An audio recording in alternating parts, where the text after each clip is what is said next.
ESPN 94.1 FM and AM 930 present The Drive. Elmore deep, left side, Bryant, good! From 30 feet, John Elmore! The Drive with Paul Swann. Welcome into the Tuesday, June 4th edition. Your drive begins now on ESPN 94.1 FM and AM 930. I'm your host, Paul Swann. Thanks for tuning in. We're glad you're with us on this Tuesday. Coming up this hour, going to hear from David Kahn from the West Virginia Power. He is our baseball expert when it comes to minor league baseball. And, of course, we're going to update from him. We'll get your phone calls in later on as possible. You can join us by calling 877-420-TALK, 877-420-8255. And, of course, every day our phone lines brought to you by Miller Lite. So you can join us on the Miller Lite phone lines. And we do, of course, appreciate hearing from you. Miller Lite, hold true, great taste, only 96 calories. It is the original light beer. So we got some things to get into. We'll get into baseball in a few minutes with David, and we'll lighten the mood up on the show. But yesterday, I really didn't get a chance to talk about a couple of things. Of course, yesterday we were at the Union Pub and Grill. Got a chance to catch up with Jim Birmingham, former Huntington Blizzard player. He hasn't been in town for several years, and it was just good catching up with him and reliving some memories with him. Of course, didn't get an opportunity to really talk about a couple of things. First of all, Chris Parker. So he's on the ballot. He's got an opportunity to get into the College Football Hall of Fame. If he can get in, that's an amazing honor for him. One of my favorite players. Because really, Herd football, I mean, he was in that time frame. I guess I can still say I was growing up, even though I was in college at that point, but still, he was one of those guys that I looked to as being a big part of when I was just a student, when I was just a fan of Marshall football. But he is on the 2020 ballot for induction into the College Football Hall of Fame. So think to yourself, where does Chris Parker rank all time as far as Marshall's concerned? Where would you rank his importance? When you talk about Marshall players, you come up with the same few guys. You come up, of course, with Chad Pennington. His name always comes up. You come up with Randy Moss. Always comes up. Byron Leftwich. You talk about him. I talk about a guy like Michael Payton. I talk about him because Michael was there when it was really a new time for Herd football. This was Marshall winning a championship. So I talk about him. And you got to talk about Chris Parker. You talk about a Troy Brown. But I think you got to talk about Chris Parker a lot just because what he was able to do and was able to accomplish as a Marshall football player. So keep that in the back of your mind. Where do you rank him? Where do you think he falls? And we talk about the Mount Rushmore all the time. You know, that mythical mountain that we keep putting together of the all-time greats. Who goes on that Mount Rushmore? Who goes on that Mount Rushmore? Do you put a Chris Parker up there? And I think if he gets inducted into the College Football Hall of Fame, I think that rubber stamps his pass. You can't not put him in. If you're putting together the mythical, how many figureheads we're going to put on this Mount Rushmore?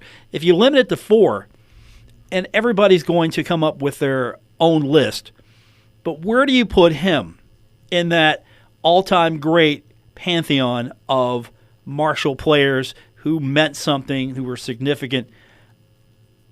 I remember Sonny Randall all the time having something funny to say about Chris Parker. Just give Chris Parker the ball and watch him go. And that's what we did. We watched Chris Parker. He got the ball, and he just went. So we'll talk about that. Come up with a list. Online, you can find me socially by following me on Twitter, at Paul Swann, and I look forward to hearing your responses there. Okay. The other thing, I just want to address it briefly. I really don't know everything, all the ins and outs of it. I know enough, but what I will say is Rick McCann no longer part of the Herald-Dispatch. And I understand what he must be going through, or at least I have an understanding of what he might be going through. Because, again, I've had a position eliminated before. A lot of us have had our positions eliminated for whatever reason. And it's not for me to get into any of the reasons why he might have had his position eliminated. But with the acquisition of more properties and HD Media owning the Charleston paper, and you've got staffs that are kind of redundant in their eyes as far as we've got this person doing this and we've got duplication of services, whatever the reasons may be. Rick McCann, close to retirement, no longer a part of the staff of the Herald-Dispatch. And if you follow his coworkers, you follow the guys like Grant Traylor, Tim Stevens, if you follow those guys, you know how they feel, and I think they put it in better words than I possibly can because they saw the guy day to day. I love Rick McCann. I really did. Still do. He's not gone. He's just not at the Herald-Dispatch. But he get mad at me sometimes, and I knew he wasn't mad at me for long. He'd just get mad at me. And it was just funny afterwards that, okay, I don't want to do whatever I'm doing because I don't want to make Rick McCann mad at me. He was the only guy in the media biz that I didn't want to get mad at me. Just because he would tell you how he felt. He'd tell you where his mind was. He'd give you a piece of it sometimes. Or he wasn't afraid to express himself. But at the same time, he was a very thoughtful person to talk to. He was very knowledgeable. He's seen a lot. He's done a lot. He put a lot of time, energy, effort, heart, and soul into the sports department at the Herald-Dispatch, and I think the responses from his coworkers, his colleagues, people who've worked with him, who have been with him for a long time, I think those are definitely signs of that. But I didn't want to go too long without at least acknowledging the fact that, yeah, you hate seeing this go. You hate seeing these guys go. I hated seeing Doug Smock go. I really hated seeing a guy who had been on the beat for a long time, who had a voice and had an opinion. Sometimes you agreed with it, sometimes you didn't. But it was there. It was a different voice. It was a different perspective. Sure, could Doug maybe say something, write something that would get on your nerves or tick you off or make you mad? Or why isn't he saying nice things? Or Doug was giving you his thoughts, his opinions, and he was covering the herd beat and did a great job. And I hated seeing his position go. Same thing with Rick. Going to hate to see his position go. He's seen a lot of Marshall basketball. He's seen a lot of Marshall sports over the years. He's been there a long time, so you hate seeing that. And that's not to say that the people who are going to be taking over, whatever the roles may be, aren't going to do a great job. I don't know who's going to cover the basketball beat for Marshall. If it's Grant Traylor, we're good. He does a fantastic job in what he does. So you'd hate to see a Rick McCann leave, but you know that people who work with Rick will do a good job following in his footsteps, who learn from him, who have worked with him. So I'm not concerned there, but I am concerned from a standpoint that you're losing some voices. You're losing really – I'm not saying that the voices you have now are not good. I'm saying more is always better. More voices. More voices are always better. Be it dissenting, be it agreeing, be it different perspectives. You always want to have more voices. You want to have a lot of media cover your sports team. You don't want to have a situation where you just have one guy covering your team. You got the television stations, they're going to do what they do. And then you've got newspaper. So right now you're going to have one beat reporter probably per sport, or one beat reporter covering multiple sports. I don't know. Like I said, I'm not on the inside of this situation. And you've got right now at least still a distinct voice with Chuck Lannon, who is serving as a columnist for the Herald-Dispatch and lends a unique perspective. You might agree with him, you might disagree with him, but at least there's a voice there that is covering your team and covering your sport, covering your beat, whatever you want to say. So just wanted to just say, hey, if Rick's listening, if anybody knows Rick, because Rick still doesn't have a cell phone. I talked to Woody Woodrum today, and Woody was telling me I'm going to check in with him, but I got to find him because, after all, he doesn't have a cell phone. And Woody said, at least I have a phone. which is true. Woody actually has a phone. It's not modern, but at least it does connect to a cellular network, and I can talk to him. And just got to miss Rick. So, yeah, we'll see him around. I'll find him. We'll talk to him. But, yeah, I'm not sure that there isn't going to be a chasm for a while, and rightfully so. It sucks to see the guy go. It does. And a lot of people miss him, so that means he did a great job, because if you go and they don't care, then maybe you didn't leave an impact you thought you did. The guy's gone and people care, so he did definitely leave a mark. All right, David Kahn's going to join us next from the West Virginia Power. We'll talk to him about Power Baseball later on. Keep thinking, where does Chris Parker rank in your all-time pantheon of Herd greats? We'll talk about that when we continue. Also, David Kahn coming up next here. It's The Drive, ESPN 94.1 FM and AM 930. Some of the best times you ever had probably started at Huntington's Premier Bar, the Union Pub and Grill. Because Herb and the gang have been serving up ice-cold beer and great food in the Tri-State for more than 36 years. Open Monday through Saturday, 4 till late, happy hour 4 to 7, with a complete kitchen that serves from 5 to 1. And you can watch all the games on one of the Union's 10 TVs. So stop by after work, join all your friends, and wind down at the Union Pub and Grill, 1125 4th Avenue, home of the Southern Belle. You're listening to The Drive with Paul Swann on ESPN 94.1 FM and AM 930. Welcome back to the Tuesday, June 4th edition. The Drive continues on ESPN 94.1 FM and AM 930. Our phone lines, as always, brought to you by Miller Lite. Miller Lite Hold True, great taste, only 96 calories, the original light beer. It's a pleasure to welcome to the program now. He has become a friend of the show, a consummate professional. Even easy for me to say. He is a professional broadcaster calling baseball games in the capital city of Charleston, West Virginia. He is David Kahn from the West Virginia Power. It was easy for me to say that, wasn't it? Definitely easy for me to say that. How are you doing? You good?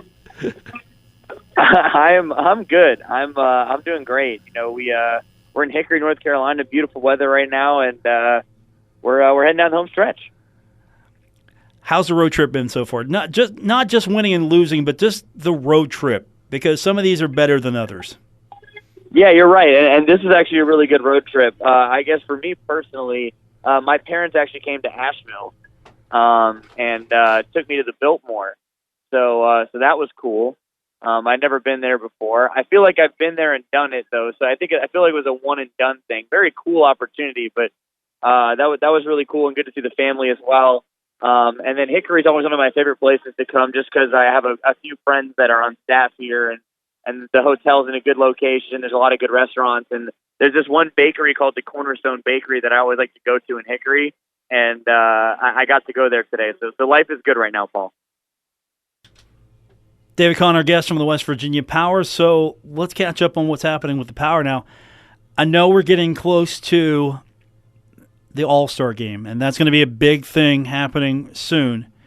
But we're also counting down. We've got 4 days and 43 minutes until, as of the airing of this program live on this Tuesday, June 4th at 5:21 p.m. Eastern Standard Time or Eastern Daylight Time.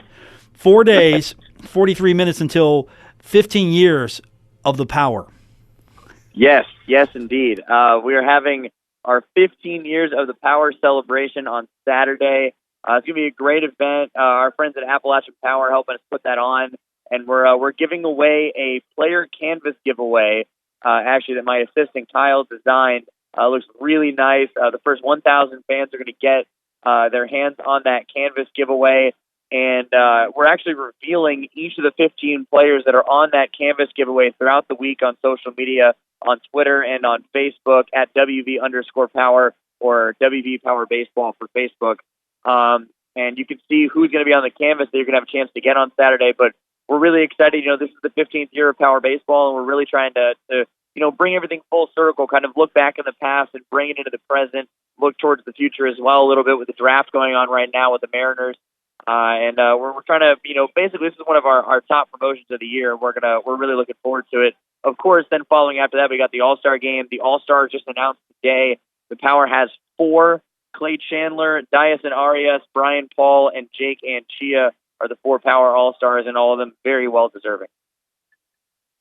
How important was that to be able to have representation, not just on that team, but multiple players, not just one, several players?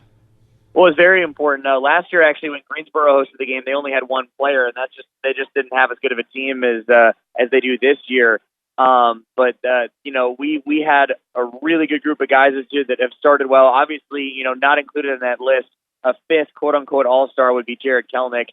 He would have gotten an all-star nod if he was not promoted to Modesto. So Power really had 5 if you want to be technical about it. No, it's very, very important because obviously we're hosting the game. We want to show off our team and our players in our city. And the fact that we have 4 guys, including our ace, arguably the best catcher in the South Atlantic League, and 2 really dominant relievers is a good, showcase of what our team has been like in the first half. It's also important because you're trying to entice fans to come out. This isn't a normal game. This is an all-star game, and it's great that Charleston's able to host and the Power are going to be a major part of this. But fans, you know how fickle they are. Okay, yeah, great, the all-star game's here, and we're not doing so good. So thankfully the Power actually have held up their part of the bargain. Yeah, they certainly have, and fans are going to be really excited to come out and see Clay Chandler pitch. He's been so exciting to watch all year long. Obviously, Jake Anchia has been a mainstay behind the plate, and he started to hit really well, too, hitting his 8th home run of the season, which leads the team among active players. He hit it last night here in Hickory, and it was a golf shot. Basically, it was like when you hit one off the tee and you hear all of a sudden the crowd just starts clapping immediately. It was like one of those shots where you knew it was gone from the word go. He's feeling really good at the plate right now, and we certainly hope he's going to be in the home run derby too, so he can show off that power. And then we've got Dyson Arias, who hasn't given up an earned run since April 25th, and Brian Paul, who's just been such a stellar reliever and is honestly one of the most stand-up guys you'll ever meet. So again, it's a good representation of our team, and we're certainly looking forward to having all those guys show off, and we're looking forward to having everyone on the All-Stars be in Charleston because it's going to be a great game. We got a lot of top prospects out there. We got a lot of big-time names. We got most of the league leaders in the South Atlantic League and all the categories there. It's really going to be a fun game, a fun event. I'm looking forward to it. For maybe those who need a refresher, what all is going to happen, some of the events that are maybe tied into this. I know that you got the game itself, but what are the Power doing to try to maybe make this more than just a game, make this sort of a couple of days an event? Yeah, absolutely. So we'll start Monday, June 17th. We've got Fan Fest Monday evening at Haddad Riverfront Park. We've got a autograph session with all the players. We're actually designing an all-star roster poster that the players will have that they will sign for you. Now, you are allowed to bring your own additional merchandise if you would like, but we ask you limit it to 1 or 2 additional items just so we can keep the line moving. So all the fans can come get the autograph starting at 5:30. It's open for fans to come on in, and we're not going to charge them. And then we've also got a concert with West Virginia's own the Davison Brothers Band at 7 o'clock on the Schoenbaum stage at Haddad Riverfront Park. So we're kind of making our own version of Live at the Levee on Monday night. It's part of Festival, who's also celebrating their 15th year in existence this year, so that worked out very well for both of us. So they're helping us put on that concert, and that's going to be a great Monday to just kick off all the All-Star festivities. On Tuesday, gates are going to open at 5 o'clock. We've got the tailgate party coming at 5 p.m. We're going to have live music. DJ Actright is going to be DJing during the tailgate party, the derby, and leading up to the game. We've also got drink specials. We've got a photo contest going on. We've got so much. We've got a couple of giveaways. When you walk through the gates, the first 1,000 fans will get an All-Star Game branded tumbler. And Paul, I'm telling you, this tumbler is incredible. It is the top-notch tumbler that you're going to want to get when you come through the gates at the All-Star Game. And then we've also got another giveaway to give out at the tailgate party. And then after that, 6 o'clock is the Derby, and 7:35 first pitch of the All-Star Game. And what a game it's going to be. I would ask for one of those tumblers, but it's probably going to be in the same place that my cowbell and my media credentials are, lost in the mail. Wait. You still haven't gotten those? I have not gotten them. I am not joking. Either they've arrived here and they've been co-opted, or they just haven't arrived. All right. Well, here I'll make you a deal. Come down to Appalachian Power Park, and I'll hand them to you in person. That way, they can't get lost in the mail. Okay. Yeah. Along with my tumbler from Segra. Yes, indeed. Your Segra tumbler. We'll have to work on that too. But yeah, come down to the ballpark and get away from Huntington for a little bit, and I'll make sure you have all you need. Okay. Load me down here. Aren't you just proud of me? I didn't call it Sega. Sega. Yes, I almost called it Sega the first time I saw the name, and then I saw the R in the contract, and I was like, oh, I can't make that mistake, because they are our title sponsor of the All-Star Game, and we're glad to be working with those guys, and they were kind enough to help sponsor a giveaway as well, and it's been a great partnership, and we're really glad that everything's kind of coming to fruition. I mean, we're 2 weeks away, Paul. It's go time. Does it kill this thing or make it harder that it's midweek? It's Tuesday. You're having your All-Star Game on Tuesday. Does that hurt? I mean, it's been a Tuesday forever. I mean, but does it hurt, though, the fact that it's here's our All-Star Game, it's on Tuesday? No, I really don't think so. I mean, it's an All-Star Game. It's got enough hype on its own. People have marked this on their calendars. And here's the thing. There's nothing really else going on that Tuesday. Like, what else is happening? The hockey is going to be over.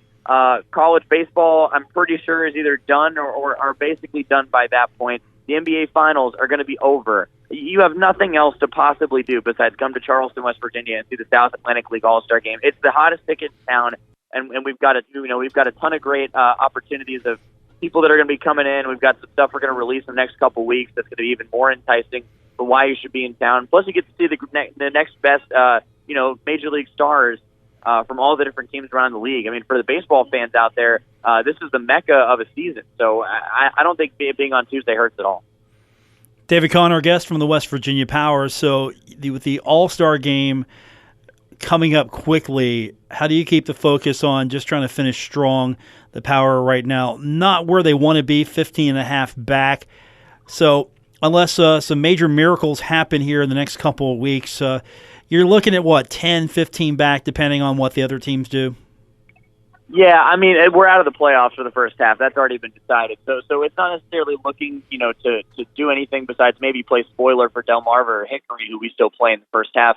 But I think right now, honestly, all the Power are looking to do is just finish strong. I mean, you had that really bad May after a really hot April, the second best start in team history. And then you look at May and you're like, ooh, like what happened? So you're just trying to finish strong in June and gain some momentum for the second half, because I don't think we're going to lose too many guys into the second half. We might lose a couple. Like I think Chandler might go, and Dyson Arias might have seen his last days in a Power uniform as well. But maybe Anchia too. But besides those guys, I don't think anybody else will be getting a bump to Modesto in the second half. I could be wrong, and those guys could stay as well. But I think this team has built a good relationship together. They've started to gel a little bit more, and once they find the offensive consistency that they had in the first month of the season, this team's going to be very dangerous.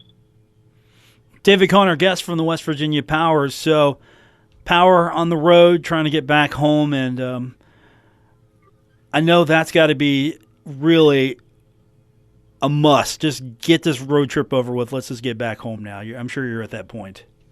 I mean, yes and no. It's not necessarily that they don't like being on the road. It's more comfortable to be at home, and they play better at home this year. Overall, they've got an above 500 record at home. They're 17-11 versus being 11-18 on the road. So, yes, I mean, they'd love to be back home, but at the end of the day, I don't think it's that big of a change to come back home, besides the fact they love playing at that ballpark and they love playing in front of their home fans.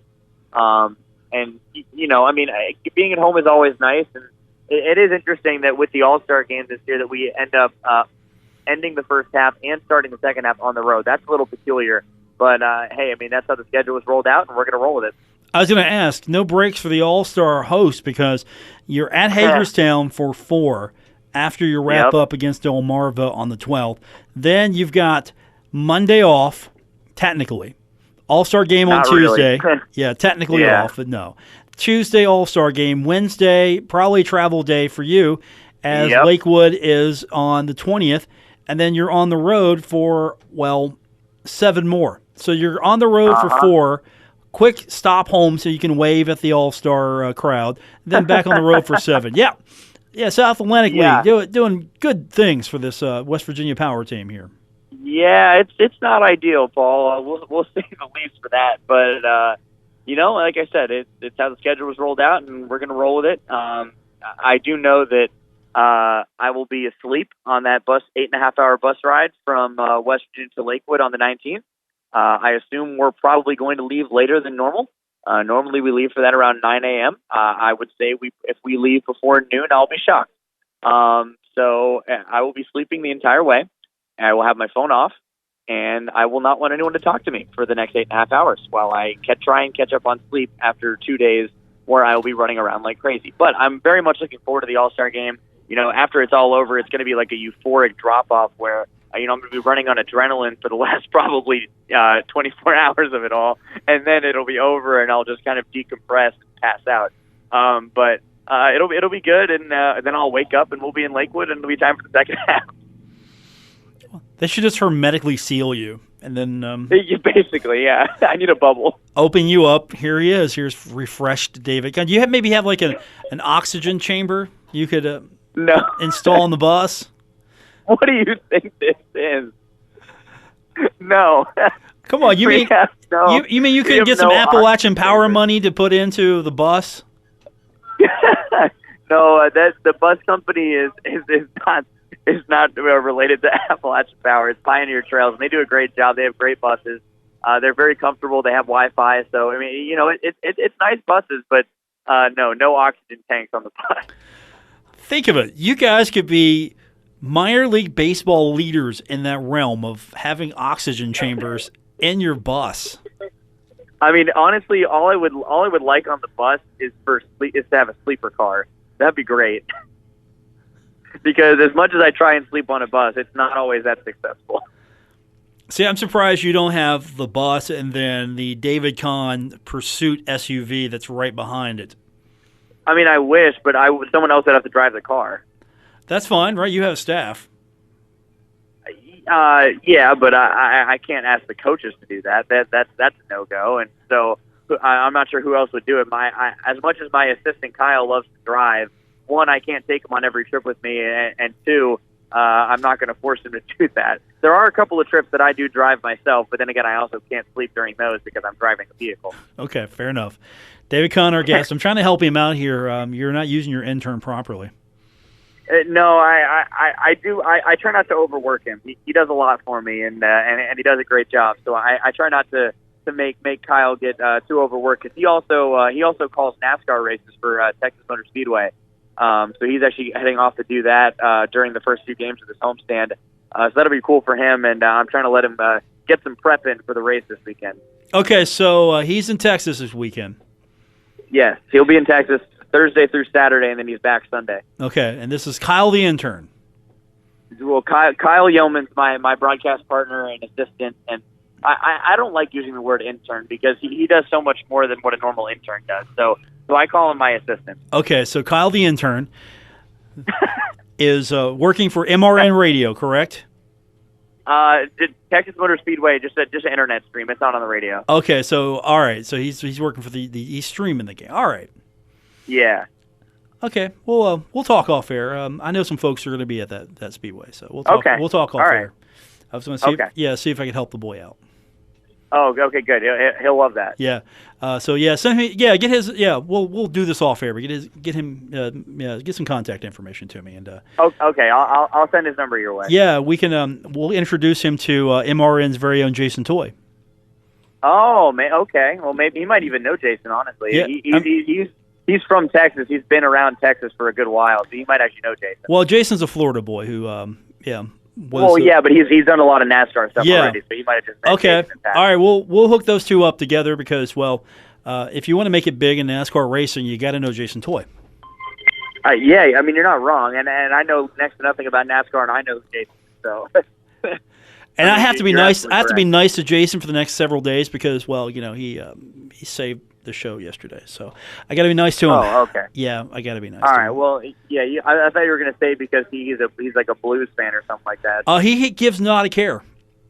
He does not care about our particular battle or particular war. By the way, now that you mention that, it's 2-2 for the Stanley Cup here. I didn't talk about it earlier and the show because, well, I knew this segment was coming up, and Yep. you've got one supporter on your side, our receptionist, who's a front runner like you. She's a big New England Patriots fan, so obviously. Oh, good. All right. Well, she's my favorite person in your office. Yeah, now. probably. She's a big front runner like you, and she doesn't even care about hockey. But now she's rooting for Boston because it's Boston.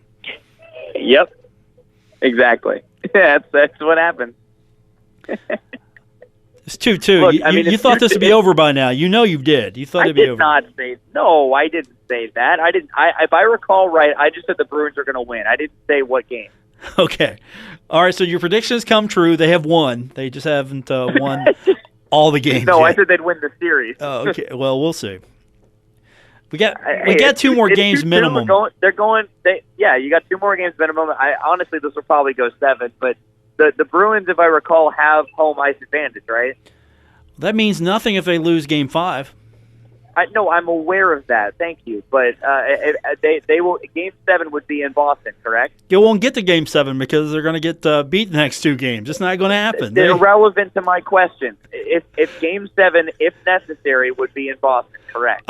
Your question is moot because it's not going to be necessary. It's going to be over. But yes, okay, Game 7's in Boston, so the agony of defeat will be even greater as Boston goes down on home ice, Game 7, in front of all those Bostonians. God, I can't wait for the show that we do after Boston wins, and I can just rub it in your face. I don't care. After it's over, I'm back to being a Rangers fan. Okay, it's over. Well, you should love that we're in Hickory then. You're talking about New York Rangers. Yeah, just kidding. I'm seriously here. I picked them up for the Stanley Cup. They're the only team left that I can apply the Gretzky rule to.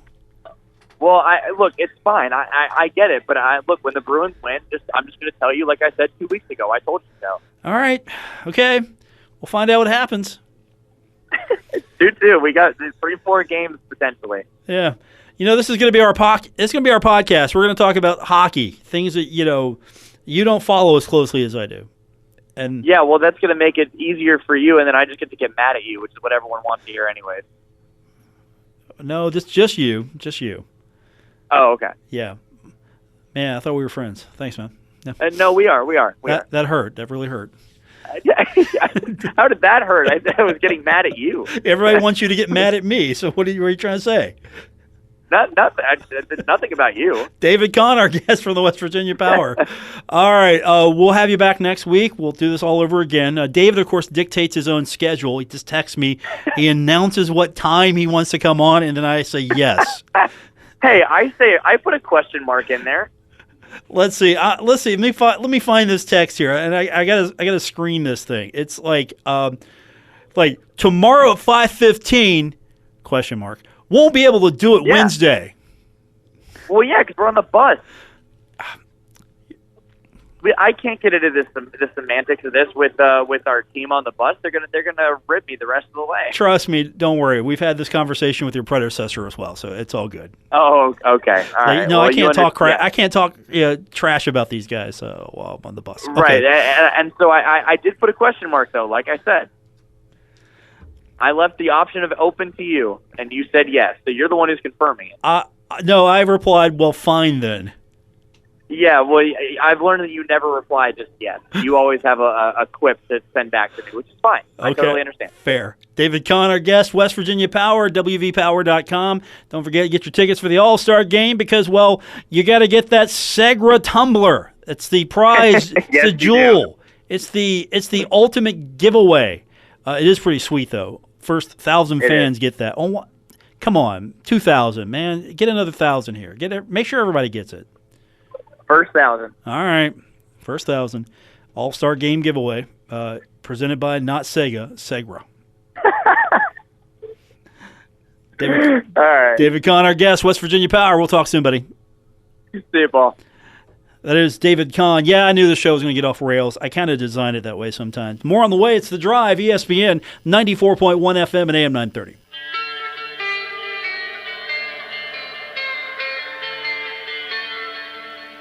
Now, back to The Drive with Paul Swann on ESPN 94.1 FM and AM 930. Welcome back to the Tuesday edition. It's June 4th, The Drive on ESPN 94.1 FM and AM 930. Our phone lines this hour, Miller Lite, 877-420-TALK, 877-420-8255. Miller Lite, whole true, great taste, only 96 calories. It is the original light beer. Now, you remember a few days ago, Mike Hamrick released a letter to the Herd fans. He did it on social media. It was also on herdzone.com, Marshall's official website, talking about all the things that are coming up, what the Thundering Herd needs out of the fans to help move the program forward, talking about all the successes, and alluding to a football series that will be announced soon. Well, today, and it's been confirmed by the Herald-Dispatch, that Marshall is going to be playing Army. It's a home-and-home agreement for the 2025 and 2026 seasons. So, in football terms, it's almost right around the corner. So Army's going to visit Jones C. Edwards Stadium on August 30th of 2025, and then Marshall's going to return the trip to West Point on October 10th, 2026. Now, Marshall and Army, they've played before, and one of the most memorable games in Herd football history, you remember Marshall goes to Army, Randy Moss leaps over 11 players, it seems like, and Marshall is off and running in Division I. Of course, West Virginia previously starting off the Thundering Herd reemergence in 1A football, Division I, and then Marshall plays Army, and the rest is history. Randy Moss has one of the greatest highlights of all time. Well, that's something that is going to be pretty special, I think, to have the service academies come in. You're going to have Army come in. That's pretty cool. Now, it's a ways away, so 2025, 2026, you got something to look forward to.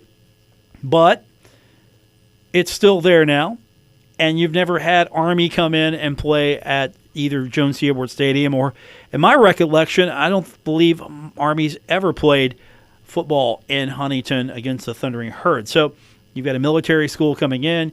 You've got plenty of tie-ins. It's a home and home. And we talked about this looking at some of the games nationally that were picked up by, say, NFL Network, CBS Sports. When we were looking at the Conference USA schedule, a game like Army is going to be a national TV pickup. You know it's going to be. If CBS Sports sees that schedule and goes, hey, there's Marshall and Army, guess what? We're going to pick that up.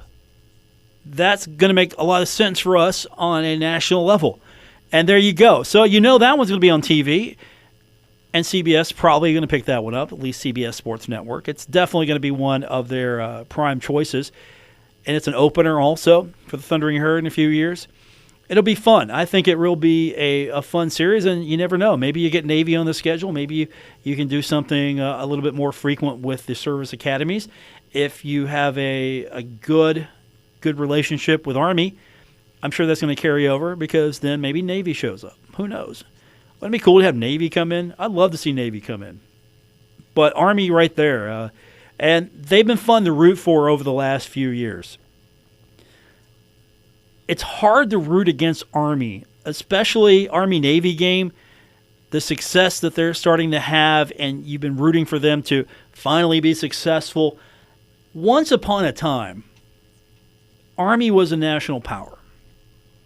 Once upon a time, because college football wasn't about the brand anymore. This wasn't a sport in which Alabama could Alabama it.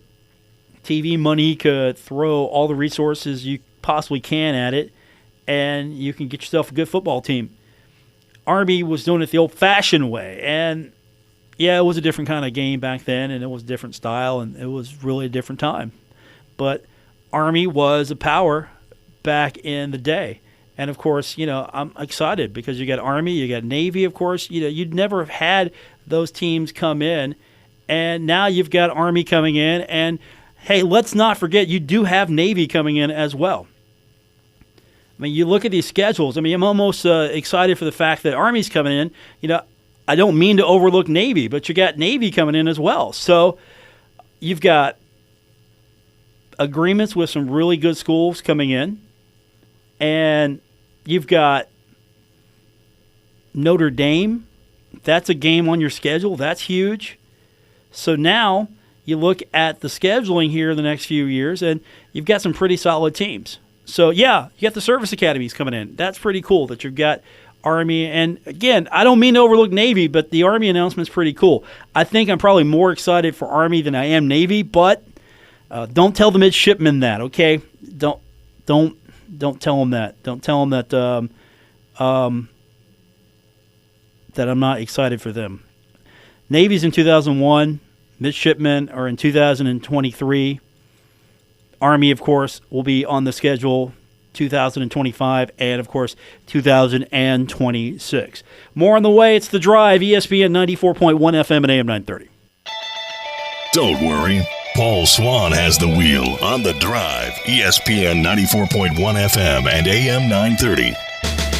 Wrapping up today's edition of The Drive, Paul Swann, your host on ESPN 94.1 FM and AM 930.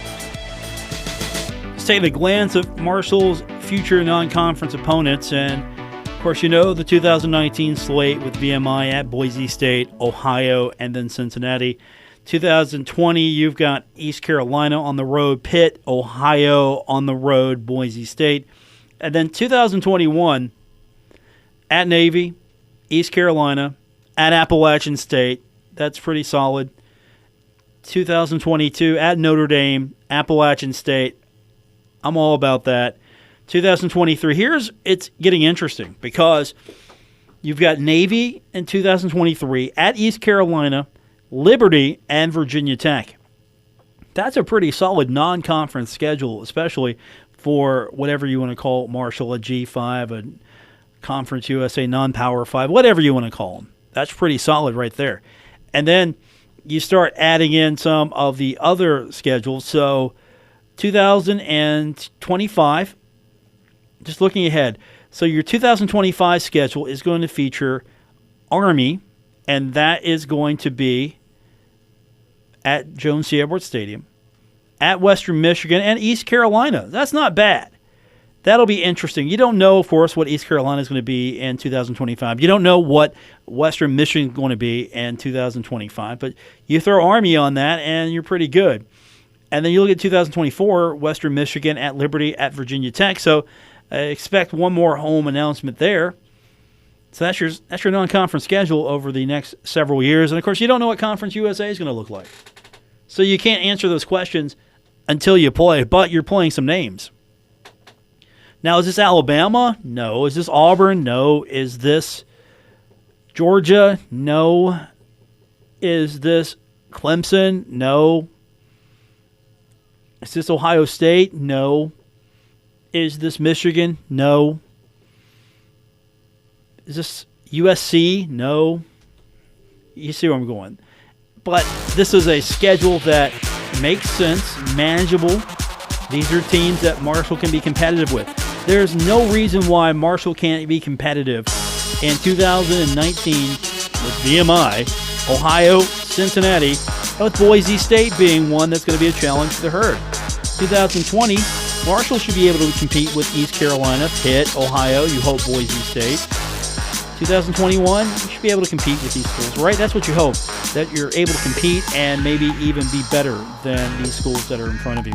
That's going to do it for this edition of The Drive. We appreciate you tuning in. Don't forget, if you miss any part of the program, you can always go back and listen to it on the podcast. Apple Podcast is where I tell everyone to go. There's also Stitcher Radio. There is TuneIn. There's Anchor. You can find us wherever you get your podcast. For our entire staff here, I'm Paul Swann. Thanks for tuning in. It's been The Drive on ESPN 94.1 FM and AM 930. WRVC Huntington, W227BS Huntington. This is your radio home for Pittsburgh Pirates baseball, ESPN 94.1 FM and AM 930.